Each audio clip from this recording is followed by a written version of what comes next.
உலகத்துக்கு உழவு சொல்லி கொடுத்த பரம்பரைடா.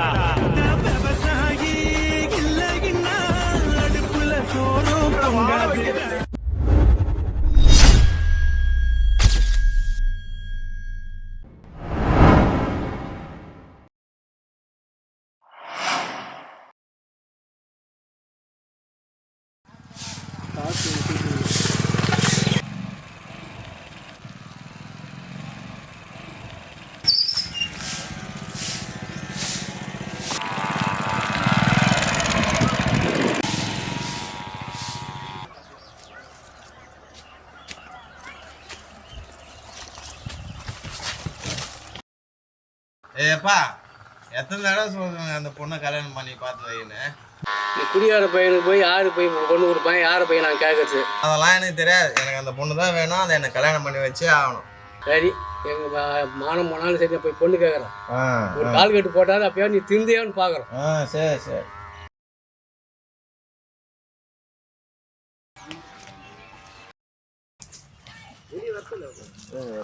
செல்வி வாங்கண்ணா, சொல்லுங்கண்ணா. வாங்க சுத்து. பையன் பொண்ணை பார்த்துக்கிறான். பொண்ணை அனுப்பிடுறான்.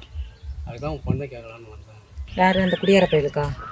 ஏமா குடிய கல்யாணம் கால் கட்டு போட்டா சில பசங்க திரும்பி போடுறானோ. இந்த கட்டி வச்சா திருந்துருவான் வச்சிருவான்ற பேச்செல்லாம் என்கிட்ட வேண்டாம், சரிங்களா? நான் தான் சீரழிஞ்சு நாசமாக போயிட்டேன். என் வாழ்க்கை போச்சு. அதே மாதிரி என் பொண்ணு வாழ்க்கையை நான் ஒரு குடியார பையலுக்கு கட்டி வாழ்க்கை நாசமாக போகிறத நான் விரும்பலை.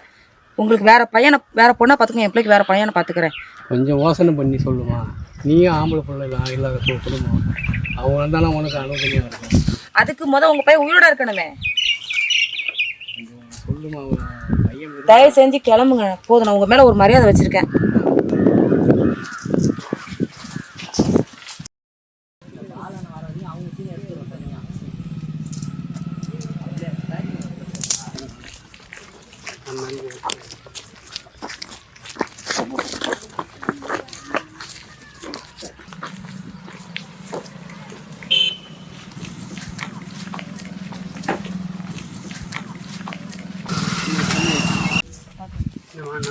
நல்லா இருக்கேன். நீங்கள் எப்படி இருக்கீங்க? நம்மக்கிட்ட நம்ம கழகரகம் இருக்கோம். நான் நல்லா இருக்கேம்மா. சொல்லுங்க. இந்த முறை எலெக்ஷன் வருது, நம்ம கட்சிக்கு ஓட்டு போட்டு சொல்கிறீங்க. நீங்கள் போட்டுருங்க, எனக்கு நல்லா தெரியும். இருந்தாலும் நம்ம பாப்பா படித்த பிள்ளையா இருக்குது, அவங்க ஓட்டு போடுவோன்னு சந்தேகம் மாதிரி சொல்லி கொஞ்சம் ஓட்டு போட சொல்லுங்கள். நான் இருக்கேன், நான் பார்த்துக்கிறேன். நான் போகிறேன். உங்களுக்கு தான். சரிம்மா, நாங்கள் முழுசாக நம்புகிறோம். இந்த முறை நம்ம கட்சியில் உங்கள் மாமனார் பரம்பரையாகவே உங்கள் வீட்டுக்காரெலாம் உழைச்சவங்க. திரும்ப இந்த முறை அவங்க சார்பில் எங்களுக்கு ஓட்டை போட சொல்லுங்கள். இந்தாங்கம்மா.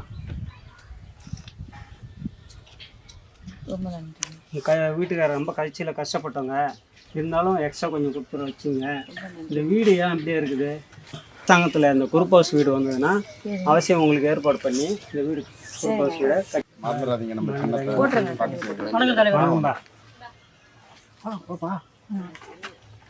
நம்ம நல்லா படிக்க வைப்பாப்பா. என்னதான் பிரச்சனை? தலைவராக 200 கொடுக்குறீங்க, குவார்டர் கொடுக்குறீங்க, போய் பண்ணிடுவீங்க. திருப்பி அந்த 200 எதுவும் குவார்டர் தான் வந்து அது சைடிஸ் கூட பத்த மாட்டேங்குது.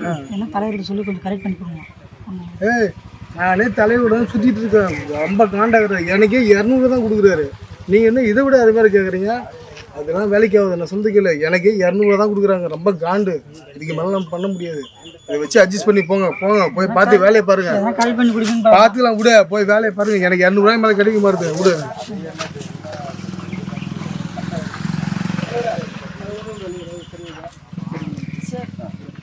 பார்த்து சரி, மறந்துடாதீங்க. நம்ம சின்னத்துக்கு பார்த்து ஓட்டு போடுங்க. வரமா.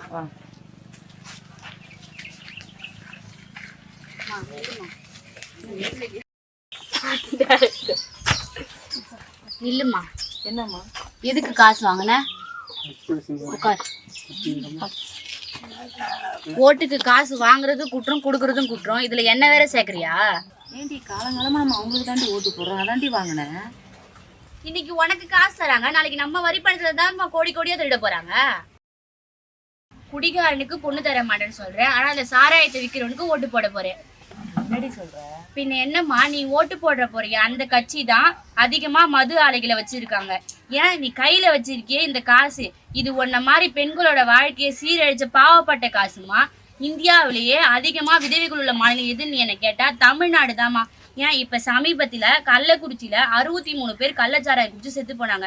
அதுக்கு கூட இந்த கட்சி தாம்மா காரணம். அந்த கட்சிக்கு தான் நீ ஓட்டு போட போறியா? எதுக்கு தாண்டி போட சொல்ற? சிந்திச்சு ஓட்டு போடுமா. நீ என்ன சாராய கடைக்கு பார்த்து போமான்னு சொல்லுவல்ல, இன்னைக்கு அந்த சாராய கடை எல்லாம் எங்க போச்சுன்னு தெரியுமாமா? ஆட்சியில் இல்லாத போதே போராடி இந்தியாவுல 90,000 மதுக்கடைகளையும் தமிழ்நாட்டுல 3,000 மதுக்கடைகளையும் கூட்டி பல பெண்களோட வாழ்க்கைக்கு முன்னேற்றத்தையும் பாதுகாப்பையும் ஏற்படுத்தி தராங்க. அது தெரியுமாமா உனக்கு? என்னமோ சொல்ற, எனக்கு ஒன்றும் புரியல போ. புரியலையா? உனக்கு புரியுற மாதிரி நான் சொல்றேன். அந்த டிவி இருக்குல்ல, அது யார் கொடுத்தது? கலைஞர் ஐயா கொடுத்தது. சரி, மிக்சி, கிரைண்டர், ஃபேன் இதெல்லாம் யார் கொடுத்தது? அது எங்க அம்மா ஜெயலலிதாமா. சரி, நம்ம அப்பா உடம்பு சரியில்லாதப்போ 108ன்னு ஒரு வண்டி வந்து அப்பாவை இலவசமா மருத்துவமனைக்கு கூட்டிட்டு போய் உயிரை காப்பாத்தி விட்டாங்கல்ல, அந்த 108 கொண்டு வந்தது யாரு தெரியுமா உனக்கு?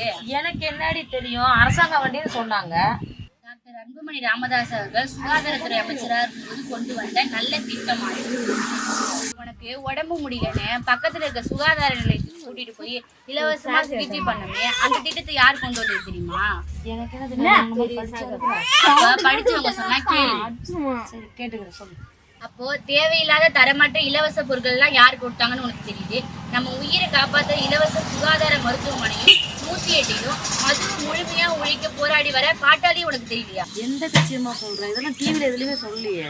அது எப்படிமா சொல்லுவாங்க? அது வேற யாரும் இல்லம்மா, நம்ம ராமதாஸ் ஐயாவும் அன்புமணி அண்ணனோட பாட்டாளி மக்கள் கட்சி தாம்மா. ஆமா, நீ வேற அடுத்த ஜாதி கட்சின்னு சொல்றாங்க.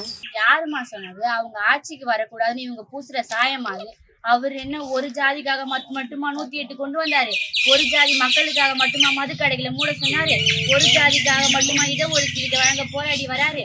ஜாதி வாரியா கணக்கெடுத்து மக்கள் தொகை மற்றும் பொருளாதார அடிப்படையில அனைத்து மக்களுக்கும் மக்கள் தொகைக்கு ஏற்ப இடஒதுக்கீடு வழங்க போராடி வராருமா அவரு.